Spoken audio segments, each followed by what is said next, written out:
Assalamualaikum warahmatullahi wabarakatuh. Alhamdulillah alladzi arsala rasulahu bil huda wa dinil haqq liyudhhirahu 'ala dini kulli wa kafa billahi shahida. Asyhadu an la ilaha illallah wahdahu la syarika lah wa asyhadu anna Muhammadan 'abduhu wa rasuluhu la nabiyya ba'da.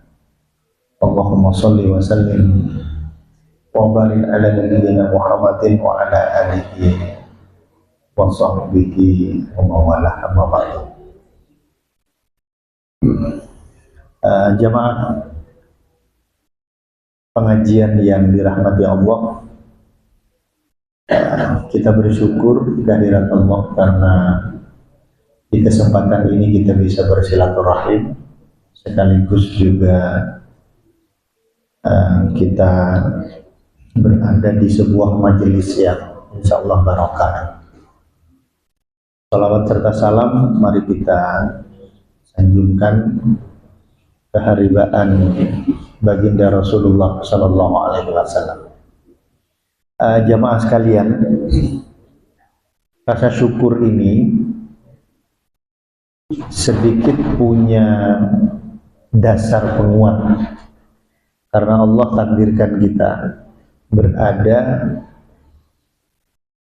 di bulan yang oleh Allah disebutkan sebagai Ashharul Hurum, bulan haram yang istimewa ketika kita memperingati atau merayakan tahun baru. Tanggal 1 Januari itu juga tanggal 1 Rajab. Rajab ini adalah bulan yang disebutkan Rasulullah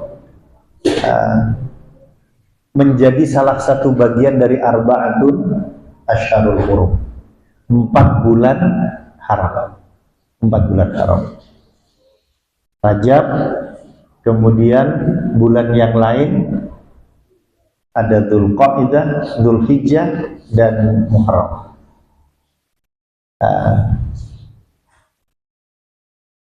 Sikap umat Islam ketika ada di dalam salah satu bulan haram itu euforianya seakan-akan apa? Waalaikumsalam. Ada pada sebuah keadaan yang istimewa. Memang di kalangan para ulama salah satu status bulan haram itu istimewanya adalah karena Allah akan lipat gandakan balasan pahala apabila kita melakukan kebaikan. Tetapi diingat juga Allah juga akan lipat gandakan dosa ketika kita berbuat maksiat di 4 bulan haram itu. Jadi jamaah sekalian, 4 bulan haram ini sebenarnya menjadi arena dan ajang kita untuk berlomba berbuat amal baik. Jangan sekali-sekali kita kemudian melanggar perintah Allah itu di bulan haram ini karena konsekuensinya berat.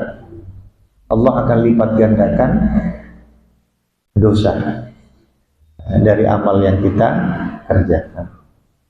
Nah, untuk itulah jamaah sekalian, malam ini saya ingin mengajak jamaah sekalian untuk bersama-sama merenungkan apa yang Allah firmankan di surah Al-Mulk.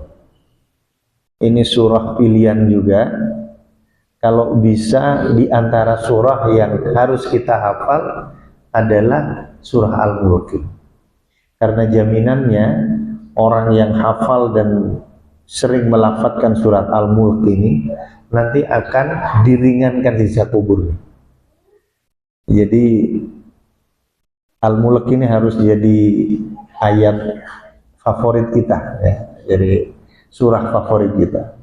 Di ayat kedua dari surah Al-Mulk itu Allah berfirman, a'udzubillahi minasyaitonirrajim, alladzi khalaqal mauta wal hayata liyabluwakum ayyukum ahsanu amala wa huwal azizul ghafur.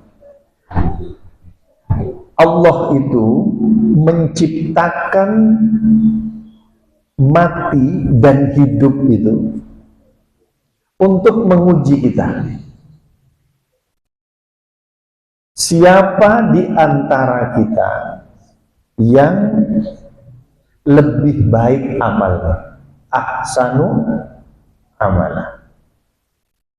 Wa huwal azizul ghafur. Bahwa Allah Maha Perkasa lagi Maha Pengampun. Mari kita cermati ayat ini, jamaah sekalian. Ayat ini memulai dengan kata-kata al-maut, baru al-hayat. Kenapa? Karena mati inilah yang harus menjadi fokus dari kehidupan kita ini. Orang banyak tertipu dari kehidupan dunia ini karena sering terlena dan menganggap bahwa dia bisa hidup 1000 tahun lagi. Padahal di setiap detik, di setiap saat, justru kita ini diintai bukan dengan kehidupan, tetapi dengan kematian. Qul innal mautal ladzi tafirruna minhu fa innahu mulaqikum summa turadduna ila alimil ghaibi wasyahadah. Katakan, mati yang sering kita ini lari itu artinya menghindar. Menghindar itu maksudnya kita ini pura-pura ya, sering menganggap kita ini bisa bebas dari kematian. Walaupun jujur, kalau saya tanya, Mas Edwin, ada jaminan besok subuh sampean hidup? Nggak berani juga kan? Walaupun kita sih, ya maut itu kapan saja bisa menyebut kita, tetapi sikap kita ini rata-rata kepada kematian itu adalah menghindar. Rata-rata dari kita ini kalau menggunakan terminologinya Ali bin Abi Thalib itu, andaikan tidak ada al-maut itu, dengan cara apa manusia itu ditakutkan? Manusia itu nggak takut, jawab. Ada analisis Profesor Salim Said itu di LC itu, sampai ditanya begini, kenapa kita ini tidak maju-maju sebagai sebuah negara? Negeri kita ini segini-segini saja kalau dibandingkan dengan Korea gitu, ke Malaysia saja kita ini kan sudah mulai ketinggalan. Ternyata kata kuncinya, kata Profesor Salim Said itu, tidak punya rasa takut orang Indonesia itu. Bahkan Tuhan pun dia nggak takut gitu. Makanya kalau ada diskusi di kalangan teman-teman, kenapa korupsi di Indonesia itu susah diberantas?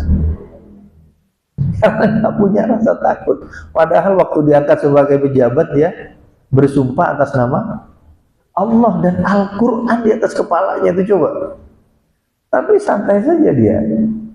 Nah, makanya jamaah sekalian, bukan masalah kita ini berani atau takut, tetapi Al-Qayyis kata Rasulullah, kecerdasan manusia itu diukur dari bagaimana kita berpikir serius tentang kematian itu. Apa yang akan kita bawa ketika kematian itu menjemput kita, ini problemnya. Makanya kata Allah, Allah ciptakan kematian dan kehidupan itu agar Allah tahu siapa di antara hamba-hambanya itu yang ahsanu amala, baik amalnya. Karena hanya amal ini yang bisa kita bawa. Bukan banyaknya harta, bukan tingginya pendidikan, bukan banyaknya titel yang modern dan sebagainya. Bukan itu. Wa tazawwadu fa inna khairaz zadi at-taqwa. Hanya kita disuruh mencari bekal dan tidak ada bekal terbaik kecuali bekal takwa. Nah, mari kita telisik istilah ahsanu amalan, amal yang baik ini. Kalau di dalam kajian tafsir, jamaah sekalian, ahsanu amala itu adalah amalan terbaik kita yang berpotensi membawa kita kepada surga Allah Subhanahu wa ta'ala, sehingga kita ini dianggap menang, beruntung, sukses. Faman zuhziha 'anil nari wa udkhilal jannah faqad faza.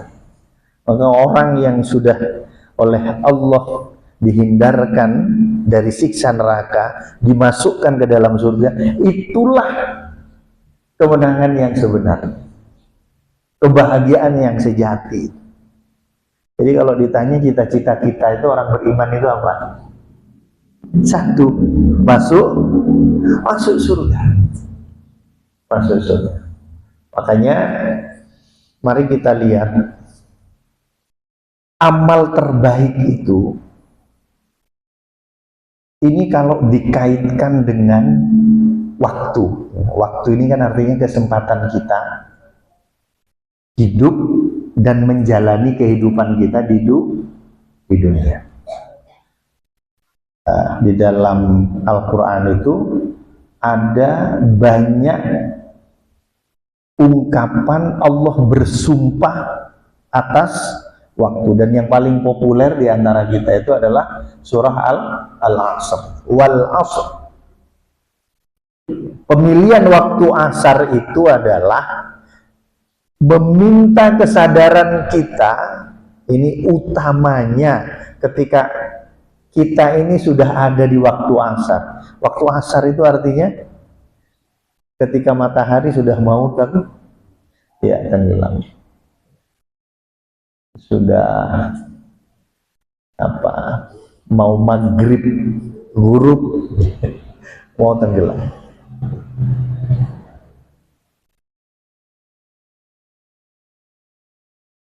Kita ini rugi, khusri, illal ladzina amanu wa amilus sholihat. Jadi ada dua yang menjadikan kita ini tidak dalam kerugian: iman dan beramal amal soleh. Amal soleh itulah yang disebut dengan ahsanu amal. Jadi kalau dikaitkan dengan waktu, jamaah sekalian, amal soleh apa yang harus kita kedepankan supaya menjadi ahsanu amalan? Ternyata, jamaah sekalian, ada ibadah atau amalan yang itu tidak boleh ditawar, harus, dan hampir tidak ada dispensasi untuk meninggalkannya. Apa itu? Sholat. Di surah An-Nisa itu ayat ke-103 Allah mengatakan innas sholata kanat alal mu'minina kitaban mauquta. Sungguh sholat itu adalah kewajiban yang ditentukan waktunya atas orang-orang yang beriman. Jamaah sekalian, insya Allah kita ini banyak diingatkan tentang kedudukan dan posisi sholat. Sholat ini memang punya posisi yang agak beda dengan perintah-perintah Allah yang lain. Kalau kita menggunakan standar rukun Islam, bunyal Islamu ala khamsin. Jadi bangunan Islam itu, kata Rasulullah, itu dibangun di atas lima perkara. Syahadat alla ilaha illallah wa anna Muhammadan abduhu wa rasuluh. Fondasi pertama itu adalah syahadat, persaksian kita tidak ada Tuhan selain Allah, dan Rasul Muhammad itu adalah utusan Allah. Wa iqamis shalah, menegakkan salat. Wa ita'iz zakah, menunaikan zakat. Wal hajjal baiti wa shaumi Ramadan, naik haji dan puasa di bulan Ramadan. Coba perhatikan jamaah sekalian, bandingkan salat, kemudian zakat, kemudian puasa dan haji.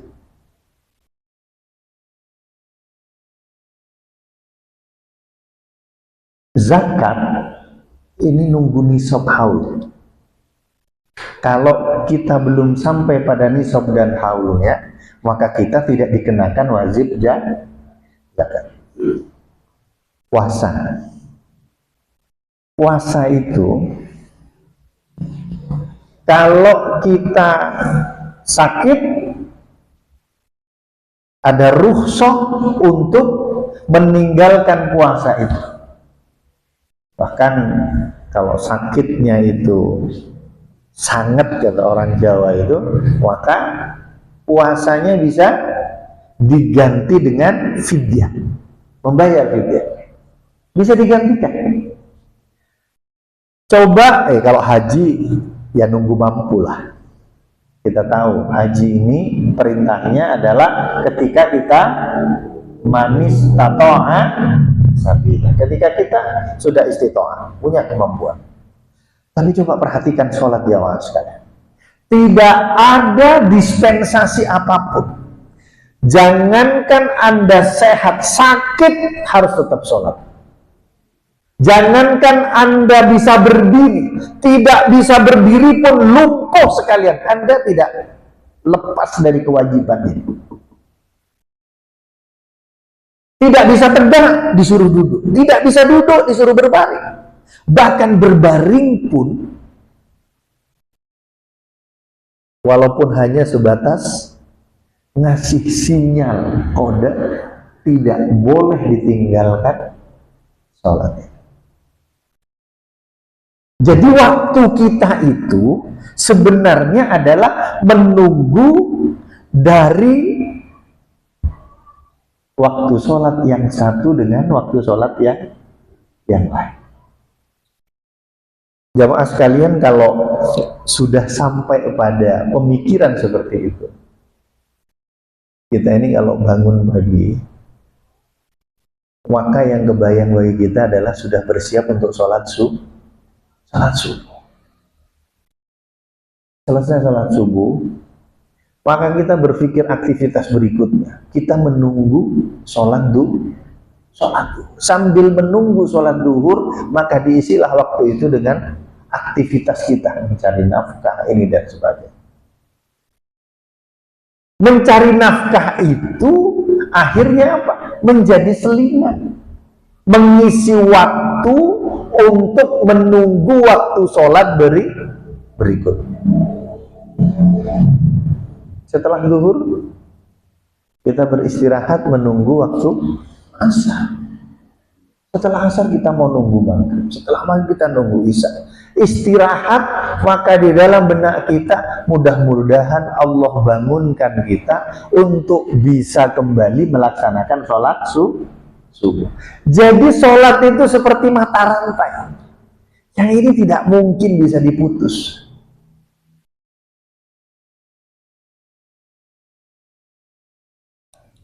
Di antara permohonan Nabiullah Ibrahim alaihissalam. Kita tahu Nabi Ibrahim ini adalah salah satu nabi yang sukses menjadikan dirinya sekaligus juga keluarganya menjadi golongan orang-orang muttaqin. Nabi Ibrahim itu kalau baca di surah Ibrahim ayat 40 itu, doanya apa?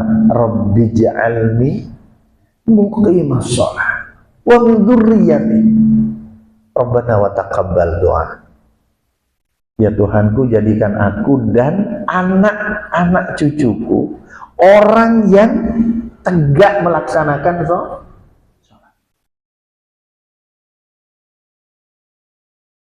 Rabbana wa taqabbal doa. Ya Allah, kabulkan doa ini. Ini kalau ada ulama yang memberi catatan, kita ini kadang-kala melupakan keluarga. Jadi kalau berdoa itu hajat sendiri, padahal kita punya istri, punya anak. Di antara resep Nabiullah Ibrahim bisa menjadikan keluarga beliau ini keluarga yang punya kelebihan. Kalau dibaca surah Ali Imran ayat 33, coba cek ya. Ali Imran 33. Innallaha astafa Adama wa Nuhan wa ala Ibrahim wa ala Imran Rabbal alamin. Sesungguhnya Allah telah menjadikan Adam dan Nuh, keluarga Ibrahim, keluarga Imran itu punya kelebihan dari kaumnya pada saat itu. Rabbul alamin. Coba ketika menyebut Adam dan Nuh, Allah tidak sebutkan ala Adam wa ala Nuhan. Tapi ketika menyebut Ibrahim, maka Allah sebut ala Ibrahim wa ala Imran. Karena dalam catatan nubuah, Nabi Adam dan Nabi Nuh itu dianggap gagal. Karena kita tahu Nabi Adam anaknya Qabil itu menjadi pelaku kriminal pertama, membunuh adiknya Habil. Jadi kejadian pembunuhan pertama di muka bumi ini justru dilakukan oleh keluarga Nabi yang namanya Nabi Adam. Kita tahu sejarah Nabi Nuh, Kan'an dan istrinya Nabi Nuh itu justru menjadi orang-orang yang membangkang atas dakwah Nabi Nuh alaihissalam. Ini berbeda dengan Nabi Ibrahim. Makanya Allah sebut ketika Ibrahim ala Ibrahim. Kalau kita baca sholawat Ibrahimnya, coba Allahumma salli ala Muhammad wa ala ali Muhammad kama sallaita ala Ibrahim wa ali Ibrahim. Jadi mesti katut. Nah, makanya jamaah sekalian, ahsanu amalan, perbuatan baik itu selain waktunya itu berupa sholat, ya, menjaga waktu sholat, maka dari sisi makan tempat, amal terbaik itu dilakukan di tempat yang paling dekat dengan kehidupan kita. Apa? Keluarga. Makanya Al-Quran itu, ya ayyuhalladzina amanu ku anfusakum wa ahlikum. Nah, kita disuruh jaga diri dan keluarga dari api neraka, dari siksa neraka. Makanya kalau ditanya kita ini hidup untuk apa? Wa ma khalaqtul jinna wal insa illa liya'budun. Bentuk ta'abbud kita itu diekspresikan dengan sholat. Makanya jamaah sekalian, bicara ibadah yang satu ini, sholat ini istimewanya dari pensyariatannya saja sudah beda. Puasa melalui Jibril, zakat melalui Jibril, perintah haji melalui Jibril. Tapi sholat Allah langsung panggil Rasul Muhammad SAW ke singgah sana Allah di peristiwa Isra Mi'raj itu. Tidak pakai perantara, saking seriusnya masalah ini. Makanya Rasulullah mengatakan bainar rajul wal kufr, ada menambahkan wasyirk tarikus sholah, batas orang beriman dan syirik dan kafir itu meninggalkan sholat. Artinya apa? Kalau kita sudah meninggalkan sholat, kita itu sudah nggak pantas disebut sebagai orang yang beriman. Sederhananya seperti itu. Dan bahkan kata Rasulullah, Rasul amril Islam wa amuduhu sholah wa dzirwatu sanamihil jihad. Pokok perkara dalam Islam itu tiangnya adalah sholat. Makanya Rasulullah dalam kesempatan yang lain menyebut as-sholatu aimaduddin. Sholat itu tiangnya agama. Pentingnya sholat jamaah sekalian disebutkan inna awala ma yuhasabu bihil abd yaumal qiyamah. Nanti amal hamba yang pertama kali diperhitungkan dan dihisab oleh Allah min amalihi sholatuhu, amal sholatnya dulu. Fa in saluhat faqad aflaha wa anjaha. Kalau sholatnya sudah baik, maka amal-amal yang lain pun juga akan turut baik. Wa in fasadat faqad khaba wa hasab. Kalau fasadat, rusak sholat kita, maka amal-amal yang lain pun akan cacat. Kalau dalam periwayatan yang lain, tidak akan bergeser kaki anak Adam nanti di yaumul hisab itu sebelum diperiksa dulu sholatnya. Fa idza saluhat saluhat amalum. Jadi ketika baik sholatnya, maka amal yang lain akan katut baik. Ini penting jamaah sekalian. Kita mau bicara infak, sedekah, mau haji mabrur, mau puasa, kita harus periksa dulu sholat kita ini. Karena ada hal yang saya mau kutipkan satu survei di negeri kita ini. Yang melakukan survei ini Indonesia Muslim Report. Survei ini dilakukan di tahun 2019 sebenarnya. Hasilnya gitu. Umat Islam di Indonesia yang sudah menunaikan sholat 5 waktu itu dan selalu dilaksanakan berjamaah di masjid itu cuma 2%. Umat Islam yang sudah menunaikan sholat 5 waktu, kategorinya sering di masjid berjamaah, itu 7,7%. Umat Islam yang menunaikan sholat 5 waktu, tapi kadang-kadang dia ke masjid gitu. Kalau 5 waktu, itu paling hanya ngambil maghribnya, itu kadang-kadang namanya. Tapi kalau sering, ya maghrib bisa subuh, satu contoh itu sering. Kalau yang 5 waktu itu berarti sudah melaksanakan sholat dan selalu berjamaah, itu cuma 2%. Sehingga kalau dikalkulasi jamaah sekalian, tidak lebih dari 38%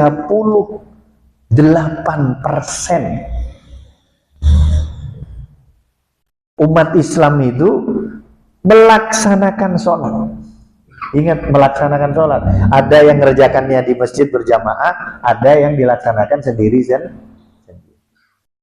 36%. Yang 60% itu kadang-kadang melaksanakan sholat atau sering melaksanakan sholat. Artinya apa? Sholatnya bolong-bolong, nggak 5 waktu. Itu 60%. Jadi 6 orang dari 10 orang itu masih bolong sholatnya. Dan penelitian juga menunjukkan bahwa yang banyak meninggalkan atau bolong sholatnya itu kelompok milenial. Jadi tambah muda, tambah sering meninggalkan sholat. Jadi tambah tua, nah itu tambah lengkap sholatnya. Tapi kan pertanyaannya, kalau sudah tua juga nggak lengkap-lengkap sholatnya, mau ngapain hidup? Anda berani melawan mungkar nakir. Jadi kalau orang sudah bau tanah, rajin sholat itu biasa. Makanya diantara 7 golongan orang yang akan mendapatkan perlindungan di yaumil hisab itu selalu menunjuk sabab orang-orang muda. Makanya kita selaku orang tua punya kewajiban memperhatikan sholat anak-anak kita. Karena konsekuensinya jemaah sekalian. Saya mau kutipkan apa yang dituliskan oleh Al-Imam Ahmad bin Hajar Al-Haytami. Ini bisa dirujuk di kitabnya Az-Zawajir. Menurut Ibnu Hajar, orang yang sholatnya sudah istiqomah itu paling tidak akan mendapatkan 5 kemuliaan. Pertama, Allah akan angkat kesulitan dari hidupannya. Jadi sebenarnya jamaah sekalian, kalau hidup kita ini terasa sumpah, kok sing suwut-suwut dan masalah gitu bergiliran datang, periksa sholatnya. Karena titik pangkal kerumitan hidup ini menurut Ibnu Hajar yang meneliti hadis-hadis tentang kemuliaan dan keutamaan sholat. Kemuliaan pertama dari orang yang ahlu sholat itu, yang sholatnya tegak, maka Allah akan angkat kesulitan hidup. Makanya kalau dibaca ayat-ayat Al-Quran, anggaplah surat Al-Baqarah itu ya, ayat keempat, wasta'inu bisabri wassalah wa innaha laqabiratan illa alal khasim. Minta tolong kamu pada sabar dan sholat. Dan sungguh sholat ini amalan berat kecuali bagi mereka yang khusyuk. Illa alal khasim. Jadi ini harus terus kita koreksi. Kalau Ustadz Adi Hidayat itu menggambarkan begini. Abdurrahman bin Auf, kita tahu. Abdurrahman bin Auf itu baru ngamalkan 1 gerakan sholat, yakni apa? Takbiratul ihram. Sempurna betul. Dan Abdurrahman bin Auf itu orang yang faham betul makna kita takbir. Takbiratul ihram. Allahu Akbar. Susah miskin. Coba, kalau kita ini kan susah kaya. Abdurrahman bin Auf itu tidak bisa-bisa miskin. Sampai pingin supaya dia itu miskin, gimana caranya? Tidak bisa. Sampai suatu kesempatan dia begini. Saking pinginnya supaya dia jadi orang miskin. Sebab setiap berbisnis sukses saja. Sampai dia nguji begini. Di Madinah itu terjadi panen raya kurma. Cuman karena bahasanya itu kesulitan ekonomi, kurma ini nggak kebeli, sampai banyak yang busuk. Akhirnya Abdurrahman bin Auf mau begini, tak coba saya mau beli kurma yang busuk ini dengan harga seperti membeli kurma baik. Kalau orang mau jual kurma busuk kan jelas dengan harga rendah. Dilalah Raja Yaman itu mencari kurma busuk untuk obat karena terjadi pandemi di Yaman itu. Dan dia berani beli kurma busuk itu 10 kali lipat dari harga kurma normal. Coba ya. Susah, miskin. Itu baru ngamalkan takbiratul makanya kata Ustaz Adi Hidayah, kalau kita ini hidup terlalu banyak masalah, sholat kita ini perlu gimana kita ini mau kaya, wong takbir, saya sering praktekkan, coba perhatikan teman-teman wajah takbirnya, Allah Akbar, Allah Akbar, takbirnya saja nggak serius. Sekarang mau dapat hasil maksimal, mana lari-lari lagi. Kalau kita serius mau sholat, kita tuh menunggu waktu sholat, bukan kejar-kejaran waktu sholat. Makanya kalau namanya saja berjamaah, kalau terlalu banyak lari-lari, masbuk, itu belum serius itu. Bisa dipahami ya? Jadi, kalau kita serius dengan sholat kita, menurut Ibnu Hajar ini, akan Allah angkat. Nih, kalau Allah sudah menjanjikan seperti itu, apa kita masih mau ragu? Innaka la tukhliful mi'ad. Allah itu tidak akan pernah ingkar dengan janji-janjinya. Itu pasti. Yang kedua, nanti dikubur orang yang sholatnya bagus, sudah pada tingkat ahsanu amala itu, nanti akan dilindungi dari azab kubur. Jadi sebenarnya azab akhirat kita itu dimulai dari alam barzah, alam penantian kita. Di mana? Di kubur. Kalau jamaah sekalian baca hadis-hadis Rasulullah, berita tentang alam kubur atau alam barzah itu tuh menjadi penanda pertama. Ketika orang 3 langkah balik kanan meninggalkan kita setelah mengantar jenazah kita di pendam, wah disitulah nampak kalau yang datang itu makhluk ganteng, baunya wangi, mukanya cerah, itu penanda amal soleh kita banyak yang diterima. Tapi kalau yang datang pertama kali itu makhluk mengerikan, bahkan ular, baunya busuk, itu sudah penanda kita itu akan diazab di kubur kita. Kalau kita masih punya anak, mungkin kita tinggal berharap anak kita ini mendoakan kita supaya lapang. Tapi kita tidak bisa menggantungkan nasib kita itu dengan orang lain. Selama Allah berikan waktu untuk mencari ahsanu amala itu, perbaiki sholat itu. Karena menurut Ibnu Hajar itu, salah satu nanti bisa kita petik hasil dari keistimewaan kita sholat itu adalah ya, dilindungi dari azab kubur. Nanti terima bukunya di Yaumil Hisab itu pakai tangan kanan. Yang ketiga, kemuliaan. Kalau sudah pakai tangan kanan, lega dah kita. Ini nanti jembatan akhirat kita gampang dilewati. Dan puncaknya kita ini bisa masuk surga tanpa hisab. Itu menurut Ibnu Hajar.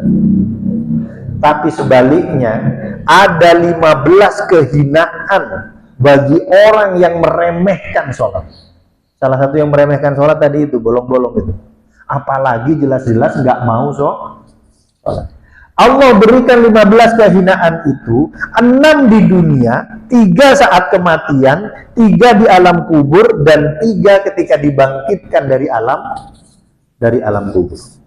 Apa 6 kehinaan orang yang meremehkan sholat di dunia?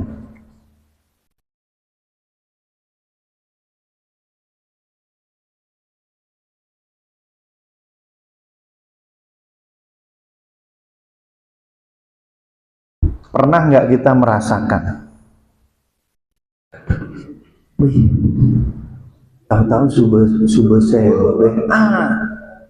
nah itu barusan, ternyata saya sudah tua.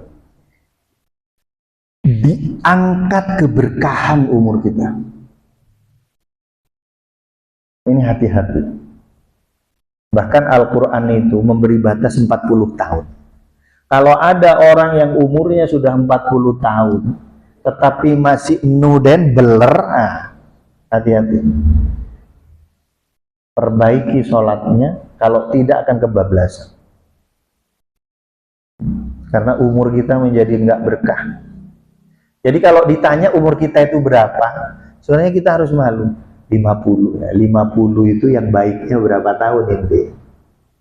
Ini harus terus menjadi pertanyaan kita. Dihapuskan tanda-tanda kesolihan dari wajahnya. Orang yang ahlus sholat, ahlul ibadah, mukanya itu bersinar. Karena apa? Air wudhu terus membasuh kita. Sehingga Rasulullah itu memberi gambaran, kalau ada orang mandi 5 kali kira-kira, masih ada sisa daki nggak di?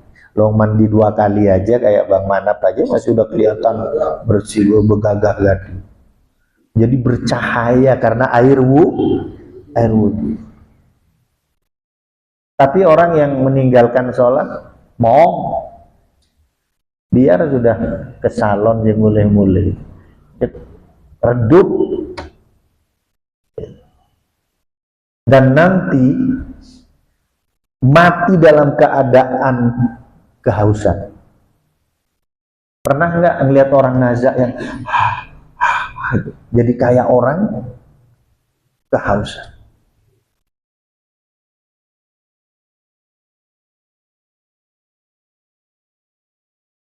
Doanya tidak diangkat di langit. Jadi orang yang tidak serius dengan sholatnya, jangan harap doanya diijabah oleh Allah. Jauh. Dan orang yang tarikus sholat itu tidak masuk dalam bagian doa orang yang sholat. Di antara tanda kedermawanan kita ini kalau dianggap biar nggak pelit, habis sholat kita jangan lupa mendoakan saudara-saudara kita. Tanpa harus tahu saudara kita. Bukan karena diundang, ratipan, baru gini-gini. Yang dilihat doa kita kepada saudara itu ketika orang lain nggak tahu. Allahumma ghfir lil muslimina wal muslim. Atau pakai doa Rabbana ghfir lana wa li ikhwanina alladzina sabaquna bil iman wala tajal. Itu nggak usah rame-rame. Semakin silent, semakin saudara-saudara kita tidak tahu, maka diijabahnya semakin dekat. Nah, doa saudara-saudara kita yang soleh ini itu tidak mencakup kepada mereka yang meninggalkan sholat. Doa itu hanya akan kena kepada mereka yang ahli ibadah, yang sholatnya lengkap.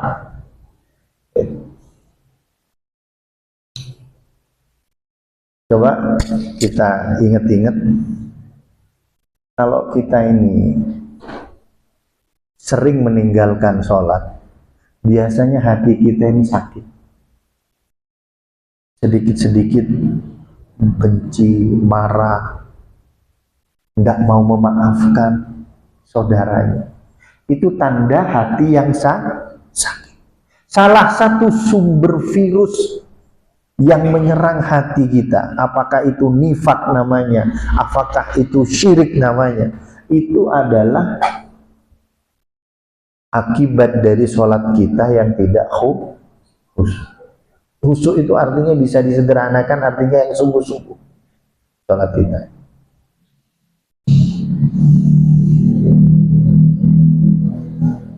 Kalau di alam kubur orang yang suka meninggalkan sholat itu, jatah kita sama, 2 kali 1 meter.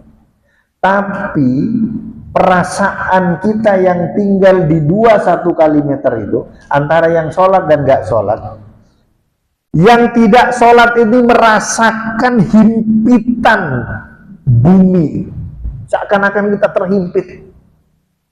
Sedangkan mereka yang sholat 2 kali 1 itu seperti lapang. Seperti lapang. Seperti luas.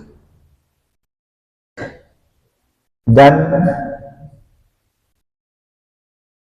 orang yang tarikus sholah itu, selama dia di dalam kubur, maka ditemani tidak saja oleh binatang, mau kalajengking, mau ular, mau ulat, juga di sampingnya, itu Allah hidupkan kayak Los Angeles itu, api yang membakar, berkebus. Artinya hawa-hawa api neraka itu sudah Allah tunjukkan di alam kubur. Makanya jangan bermain-main dengan ibadah. Sehingga teman-teman sekalian, jamaah yang dirahmati Allah,